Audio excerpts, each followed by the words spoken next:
सत्संग क्रम में प्रसंग चल रहा है नवदा भक्ति का। श्रवणम कीर्तनम विष्णोः स्मरणम पाद सेवनम अर्चनम वंदनम सख्यम आत्मनिवेदनम। ये 9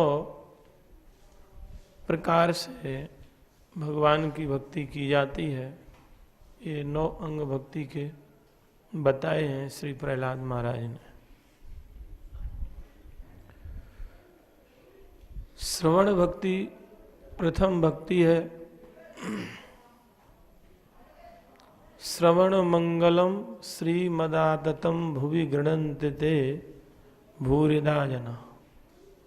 गोपी जनों ने भगवान की लीला कथाओं को सुनना, बोले यही सबसे बड़ा मंगल है।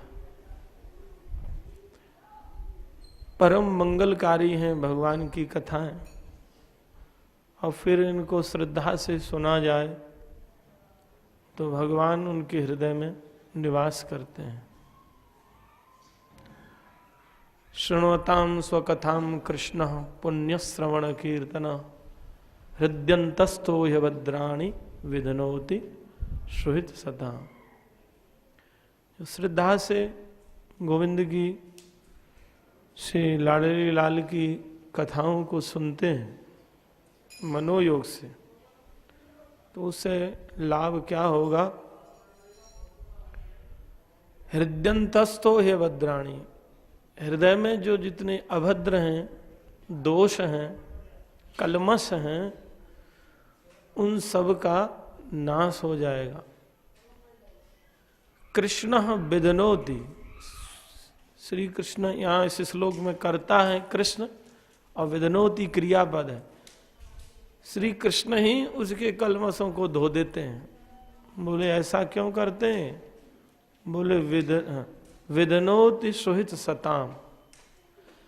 अपने संतों के, भक्तों के सबसे बड़े हितैषी हैं।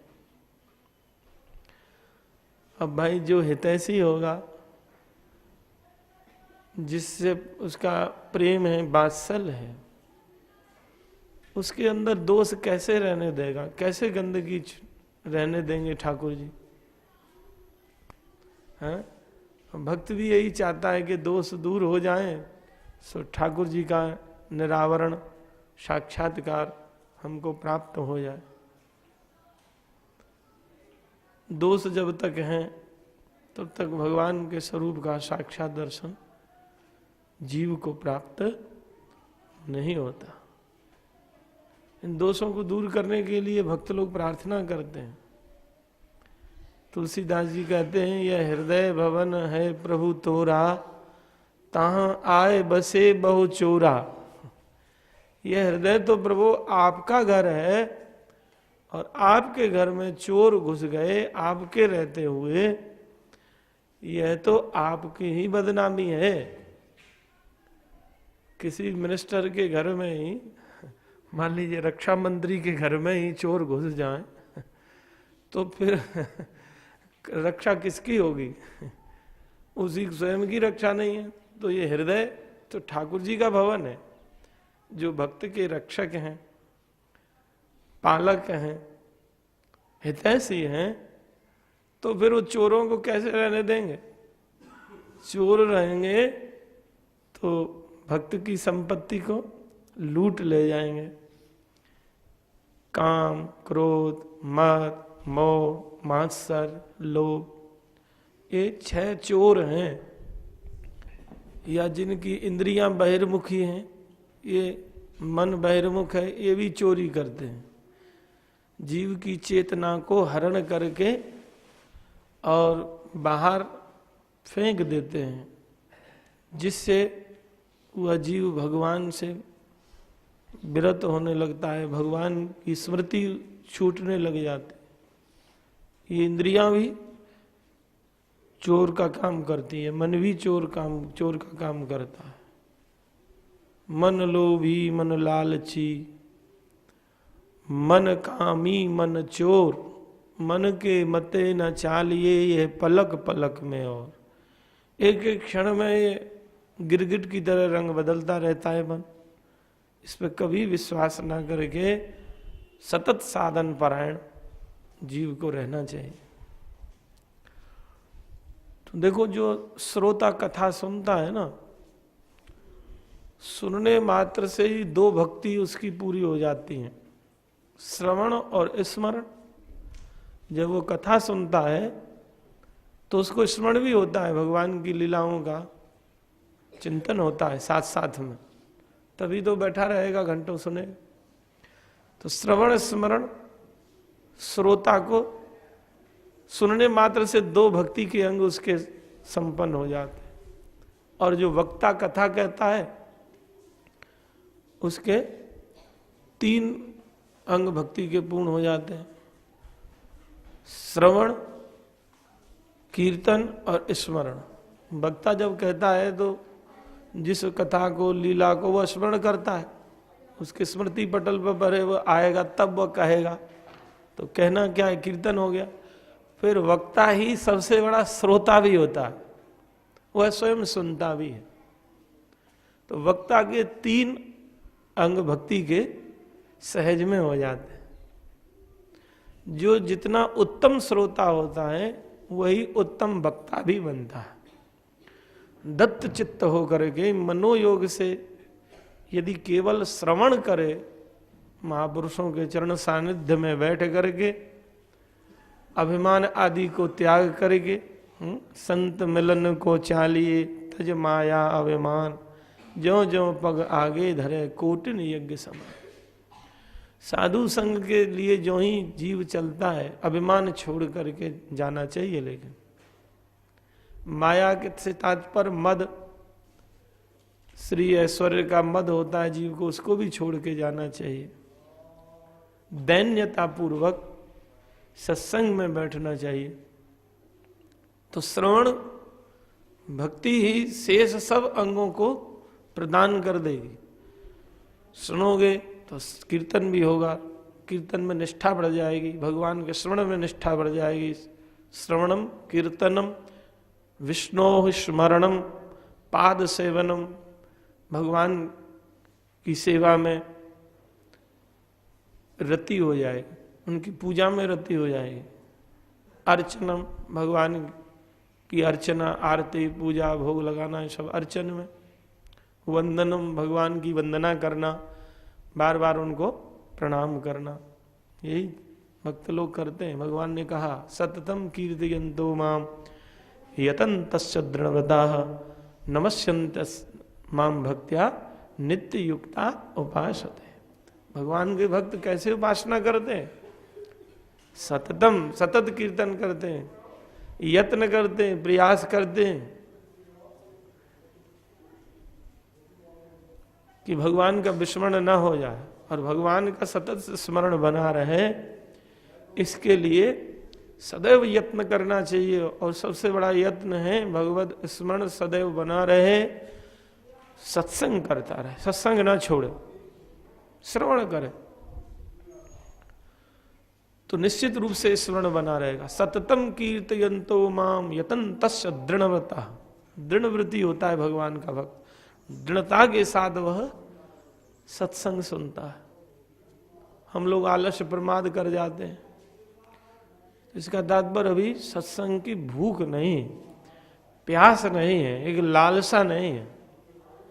हृदय में प्यास हो महाराज, जिस समय पानी की प्यास हो उस समय पानी मिल जाए तो कितना सुख देता है वह पानी, हाँ हाँ हाँ, प्राण बच गए। तो ऐसे ही जब भगवत भक्ति की, श्रवण की प्यास होगी, भगवान की प्राप्ति की प्यास, उत्कंठा जब हृदय में जाएगी, ये तो भगवान की कथा अमृत स्वरूपा आपको लगेगी, अमृत से भी मीठी लगेगी। तब कथा अमृतम तप्त जीवनम, ये भगवान की कथा अमृत है। और तप्त जीवों की, संसार सागर में जो तरताप से तप्त जीव हैं उनके लिए जीवनदायिनी है। विवेकी लोग इसीलिए कथा सुनते हैं। कथा मात्रैक जीवन, भगवान की कथा ही भक्तों का जीवन है। और ताप से तप्त जीव हैं, उनके ताप को यह नष्ट करने वाली है भगवान की कथा। कभी भी रीडितम, बड़े बड़े संत महात्मा विद्वानों के द्वारा ये भगवान की कथा गाई जाती है। इसीलिए कल्मषापहम, कल्मषों का यह नाश करने वाली है। श्रवण मंगलम श्रीमदाततम, बड़ी विस्तृत है, वही हरि अनंत, हरि कथा अनंता, कभी पूरी नहीं होने वाली है। कहते रहो, सुनते रहो, जन्म जन्मांतर तक भगवान की लीला कथा कभी खत्म नहीं होती। भुवि गणंत ते भूरिदा जना, जो इस लीला कथा को सुनते हैं, कहते हैं, वो पृथ्वी पर सबसे बड़े दाता हैं। भुवि गणंत ते भूरिदा जना, उनसे बड़ा दाता कोई नहीं है। जो भगवान का नाम दूसरों को देते हैं, जैसे बाबा ने प्रचार कार्य चला रखा है, क्यों चला रखा? कोई स्वार्थ थोड़े, कि लोगों को भगवान से प्रीति हो जाए। इधर उधर जो संसार में ही अपने जीवन को व्यतीत कर रहे हैं, वो भगवान की शरण ग्रहण कर लें। और भगवान की आज्ञा है, यज्ञ दान तपः कर्म न त्याज्यम कारमेव तत्, यज्ञो दानम तपस्यैव भावनानि मनीषिणाम। यज्ञ दान तप, ये तीनों कर्म मनीषी लोग भी करते हैं, उनको भी ये पवित्र करने वाली है भगवान की कथा। भक्तिम मयिम पराम कृत्वा, भक्ति का लक्ष्य लेकर के शास्त्रों का प्रचार, नाम का प्रचार, कथा का प्रचार, भक्ति का प्रचार करते हैं महापुरुष लोग। दया करके, करुणा करके, साक्षात भगवान ही महापुरुषों के, संतों के रूप में अवतरित होकर के हम जीवों पर कृपा करते हैं। तो ये भगवान की कथा सुनना ही मंगल है। इसी से सब अमंगल दूर हो जाएंगे, केवल कथा सुनते रहें तो। श्रद्धा पूर्वक होनी चाहिए श्रद्धा। वही जैसे भक्षण जी बता रहे थे, सासंग श्रवण होना चाहिए, सासंग स्मरण होना चाहिए, सासंग कीर्तन होना चाहिए। सासंग से तात्पर्य पूर्ण मनोयोग के साथ में। अब मन कहीं, काम कहीं, तो उसमें फिर सिद्धि नहीं मिलेगी। कभी संयोग बनेगा, फिर मन का योग होगा, तब जो है वो रति की प्राप्ति होगी। परमो ही योगा मनसा समाधि। जितने भी योग साधना सब की जाती हैं, वो इसीलिए तो की जाती है कि यह मन भगवान के चरणों का भौरा बन जाए, उनके चरणों में यह रम जाए, उन चरण कमलों का रस यह पान करने लग जाए, तो ये संसारी विषय रस को पान करना स्वतः छोड़ देगा। एक बार महाराज जी से पूछा था बहुत पहले, बाबा ये मन तो इधर उधर भागता रहता है, भगवान में तो लगता नहीं है, कैसे लगेगा? बोले अरे मन लगाने के लिए ये भगवान की कथा ही है।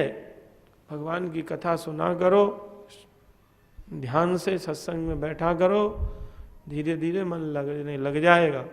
प्रारंभ में नहीं लगता है। तो यह मन भगवान के चरणों का अनुरागी बन जाए, इसलिए परस्पर भी जब भी बैठो भगवान की चर्चा हम सबको करनी चाहिए। यहाँ जितने लोग हैं सब साधक हैं, भक्त हैं, एक दूसरे का हित की भावना भी करनी चाहिए।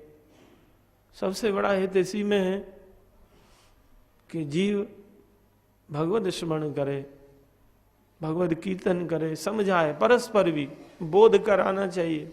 कीर्तन में निष्ठा बढ़ती रहे। गौशाला में कीर्तन चल रहा है, कीर्तन की महिमा परस्पर करे तो कीर्तन में निष्ठा बढ़े। सेवा की महिमा का वर्णन करे, सेवा में रुचि बढ़ जाए।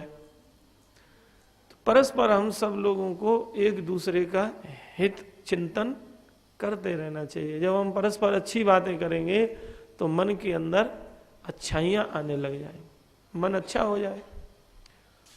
अरे भाई कोई पात्र है, उसमें अच्छी वस्तु भरो तो पात्र सुगंधित हो जाता है। जैसे फूल रख दिए किसी टोकरी में तो उस टोकरी में सुगंध फैल जाती है।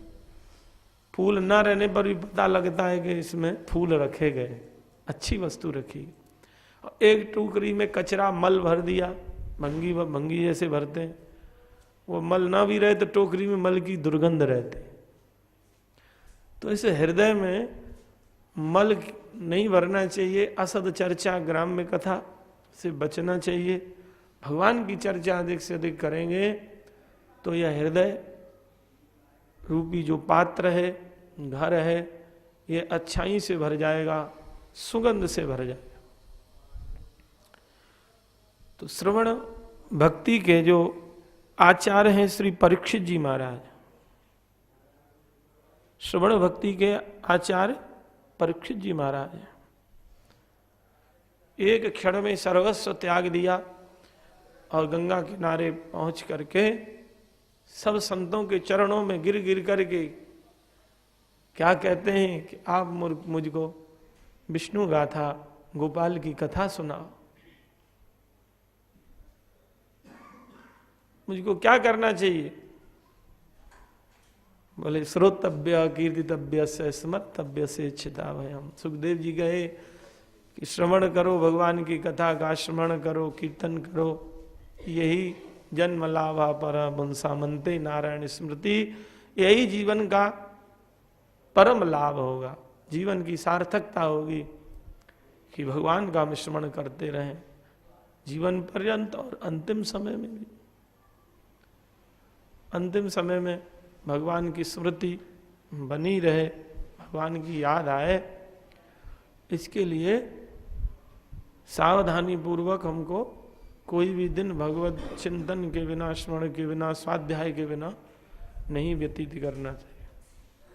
कीर्तन भक्ति के आचार्य श्री सुखदेव जी महाराज इतने मस्त रहते हैं कीर्तन में।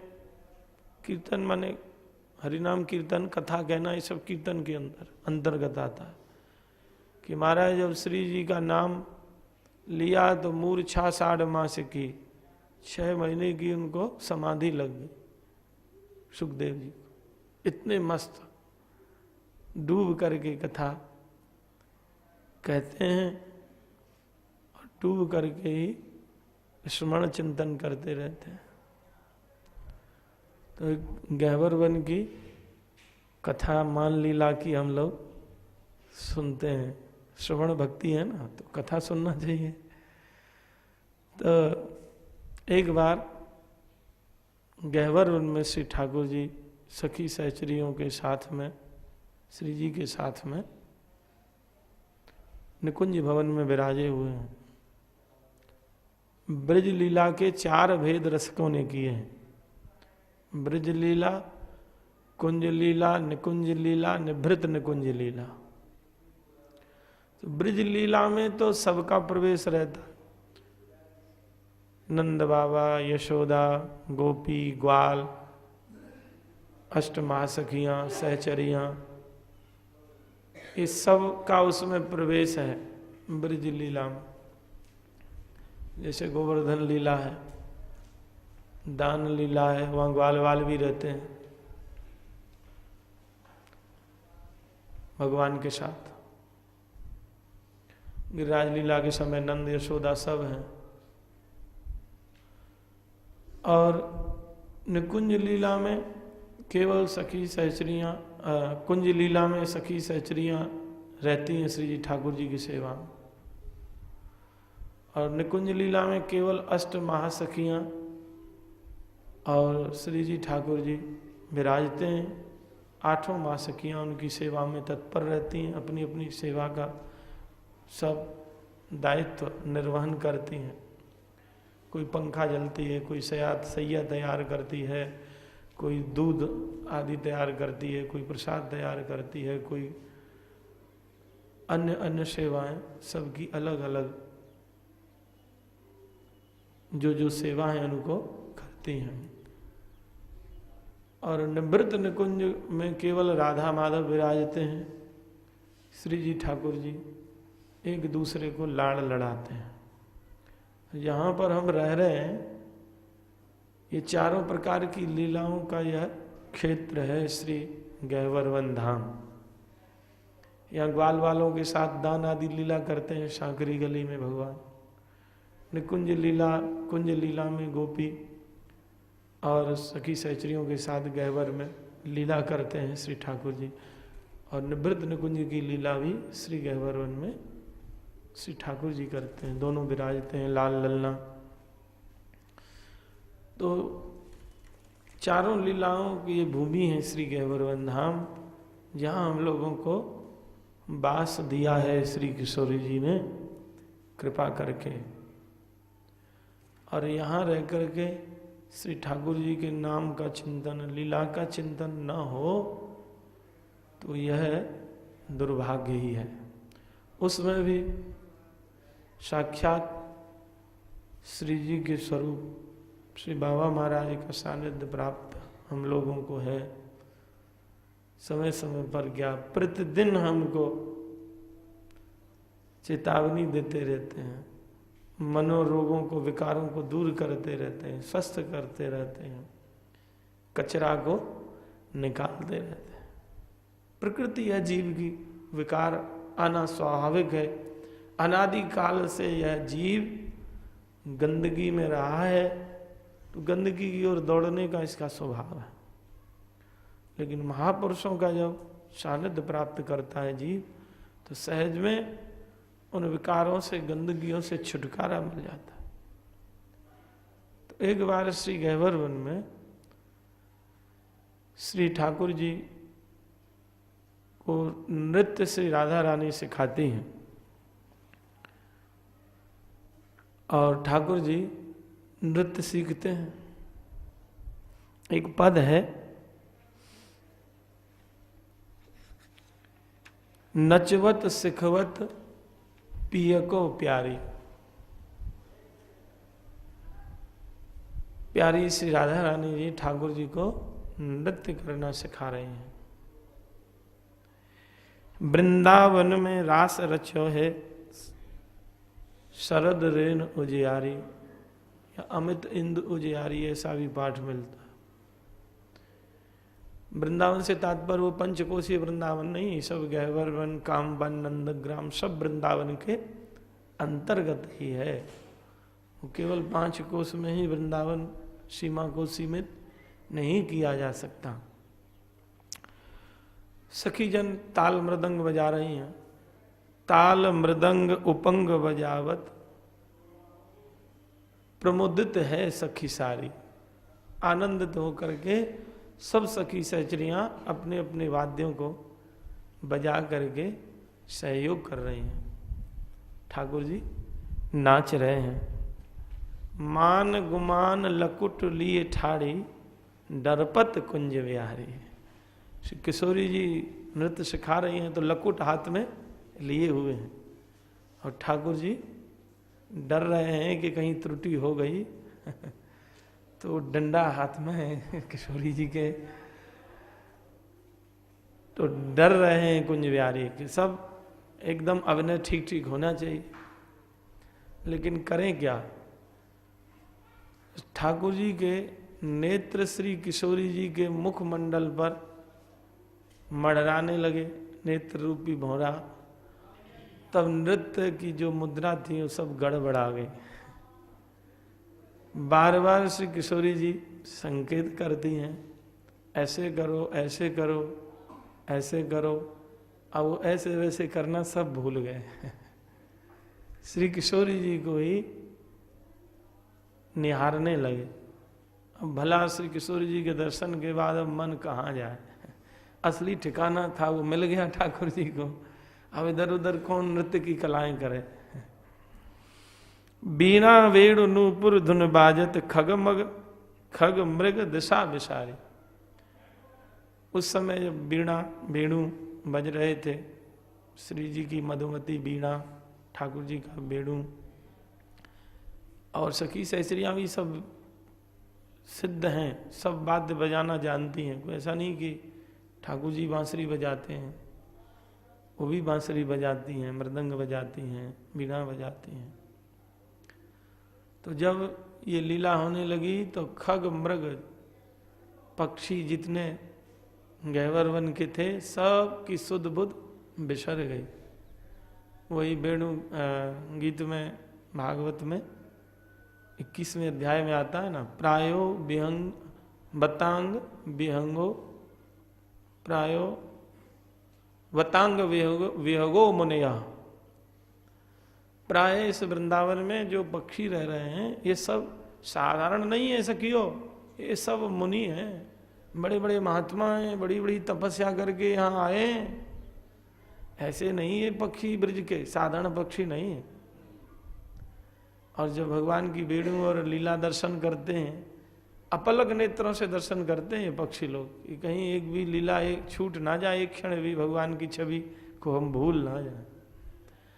और प्राय पहले से ही कोमल कोमल पल्लवों पर ये बैठते हैं कि जानते हैं जब ठाकुर जी लीला करेंगे, वेणु बजाएंगे, नृत्य करेंगे तो हम सब सुध बुध भूल जाएंगे। तो कहीं गिर गए तो चोट लग जाएगी, तो कोमल कोमल पल्लवों पर बैठते हैं पहले से। जड़ में चेतनता, चेतनता में जड़ता का संचार होने लगता है भगवान की लीला माधुरी के समय। सारी प्रकृति में जो कठोर पाषाण खंड है वो भी द्रवीभूत होने लगते हैं। चरण चिन्ह चरण पहाड़ियों पर बने हुए ना ठाकुर जी के, तो वो भी विगलित होने लगते हैं, द्रवीभूत होने लगते हैं, पत्थर भी पिघल जाते हैं ठाकुर जी की लीला के समय। ठाकुर जी जब किशोरी जी को पुकारते हैं, मनाते हैं, तो बहुत बार श्री राधा रानी ने ठाकुर जी को नृत्य मुद्राएं बताया, लेकिन बार बार गड़बड़ी होने लगी तो किशोरी जी ने मान कर लिया। और मान करते समय किशोरी जी ऊपर गहवर वन से मानगढ़ पर चली आई। तो ठाकुर जी बार बार अनुनय विनय करके सखियों को भेजते हैं, हे ललिता जाओ किशोरी जी को लाओ, अभी तो नृत्य कला अधूरी है, अभी तो पूरा भी नहीं हुआ, जो विषय वो पढ़ा रही थी वो अधूरा रह जाएगा। तो बार बार भेजते हैं, बार बार किशोरी जी लौटा देती हैं। तो एक पद है इस लीला का, आवत जात हूँ हार परीरी। ललिता आदि सखियां कहने लगी, हे ठाकुर जी मैं तो आते जाते थक गई, ज्यों ज्यों प्यारो विनती कर पठवत त्यों त्यों तू गढ़ मान चढ़ी री। ज्यों ज्यों श्याम सुंदर विनती अनुनय विनय करते हैं श्री जी से, त्यों त्यों आप ऊपर पर्वत श्रृंखला पर शिखर पर चढ़ती चली जा रही हो। त्योहारे बीच परे सोई बावरी हो चौगान की गेंद भई। आप लोगों के बीच में पड़ो तो पागलपन है, मैं तो फुटबॉल की गेंद हो गई। आप भेजते हो उधर से किशोरी जी लौटा देती हैं, किशोरी जी भेजती हैं फिर आप भेजते हो, क्रम क्रम से एक एक सखी को ठाकुर जी भेजते हैं। हे ललिता तुम जाओ इस बार किशोरी जी से अनुनय विनय करो। हे विशाखा तुम जाओ। हे चित्रा, हे इंदुलेखा, हे रंग देवी, हे सुदेवी, सबको भेजते हैं। अंत में सखी जन कहती हैं कि आप ही चलो महाराज, स्वयं मना। ठाकुर जी स्वयं आते हैं। किशोरी जी नीचे मुख किए बैठी हैं, चित्रपट में दर्शन है। ठाकुर जी पास खड़े हैं, देख नहीं रही। ठाकुर जी ऐसी स्थिति में खड़े हुए कि किशोरी जी के उंगली में मुद्रिका है, उस मुद्रिका में ठाकुर जी का प्रतिबिंब पड़ रहा है। तो ठाकुर जी ने सोचा शायद देख ले, मुद्रिका में ही देख लेंगी तो मैं कृतार्थ हो जाऊंगा, समझूंगा कि अब नाराज नहीं है। यह नाराज सांसारिक नाराज होना नहीं है, कहीं समझ लो कि जैसे संसार में लोग रूठे हैं। ये प्रेम वर्धन के लिए ठाकुर जी की मान लीला हो। प्रणय मान याकू बोले, संसार को मान तो कलह मान हो, वहाँ कलह है, क्लेश है, खेद है, यहाँ नित्य आनंद है। तो किशोरी जी ने देखा कि ठाकुर जी खड़े खड़े मुस्करा रहे हैं कि श्री किशोरी जी बोले, उदास भी हैं, कभी कभी मुस्कराते भी हैं, तो उस मुद्रिका को उलट दिया। इस रत्नमयी मुद्रिका में भी आपका शक्ल नहीं देखना। तो ठाकुर जी बहुत अनुनय विनय किए, श्रमित है गए, कहवे लगे, हे किशोरी जी इतनो परिश्रम तो हिरणाक हिरण्यकश्यपु को मारने में, रावण को मारने में भी नहीं भयो जितनो आपको मनाने में है रहो।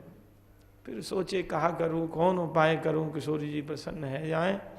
तो विचार किए काऊ की प्रिय वस्तु आपको मिल जाए तो प्रसन्न है जाए, अपनी प्रिय वस्तु को पाएंगे। तो सोचो श्री जी काई से सबसे अधिक प्रीति करें। तो ठाकुर जी देखते नित्य मयूरों से बहुत प्रेम करती श्री जी। श्री गहवर बन के पशु पक्षियों से बहुत प्रीति करती हैं, हिरणों से और भी जो भी चिड़िया हैं गहवर वन की, शोक सारिका, सबसे बड़ा प्रेम करती। जगत जननी है ना, सब पर वात्सल्य है, सब पर करुणा है, किंतु मयूर से बहुत प्रेम करती है। कई पालित मयूर हैं श्री किशोरी जी के, स्वयं अपने हाथों से उनको खिलाती हैं, नृत्य सिखाती हैं, नचाती हैं, आनंदित होती हैं।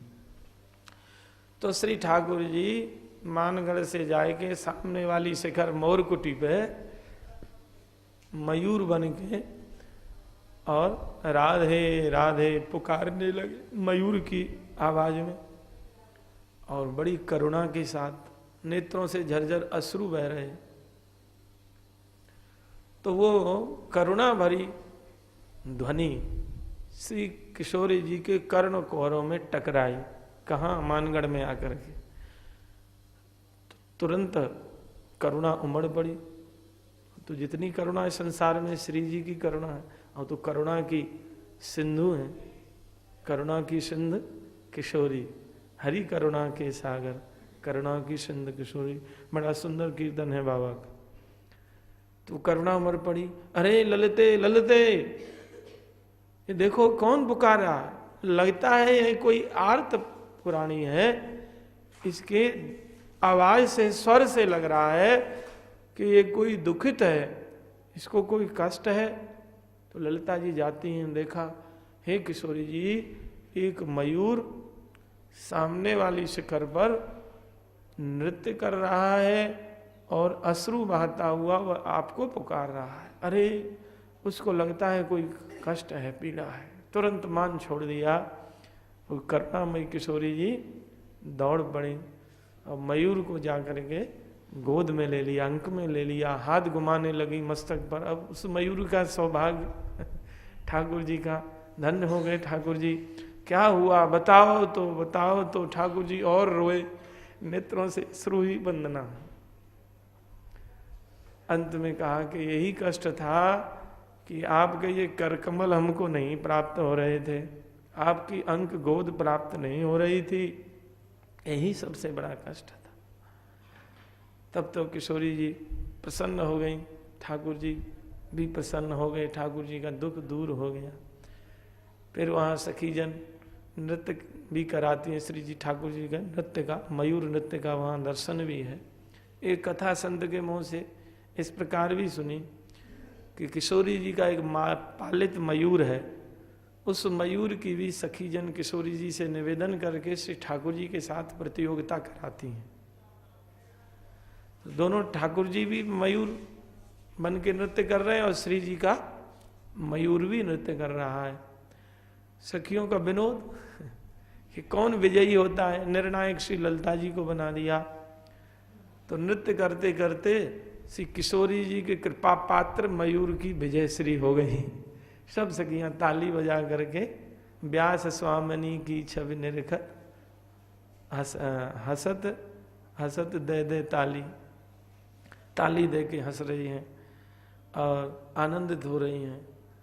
तब ठाकुर जी ने सोचा कि श्री जी की कृपा इसको प्राप्त है मयूर की, तो इसकी तो चरण रज हमको लेनी चाहिए।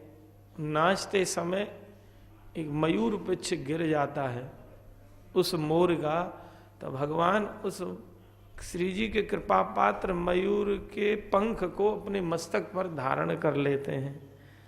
तभी से भगवान मोर पिच्छधारी कहलाते हैं। बोलो मोर मुकुट बिहारी लाल की।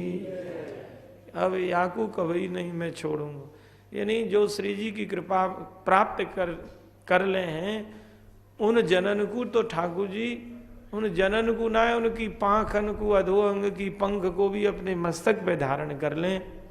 जिन पे संत कृपा हो, श्री जी की कृपा हो, धाम में सब लोग यहाँ श्री जी के कृपा पात्र हैं भैया। सबसे परस्पर प्रेम सौहार्द यही श्री जी का स्वरूप है। यही रहने का साफल्य है कि अहिर्निश आयात याम साधन हम लोग करते रहें। जय श्री राधे राधे।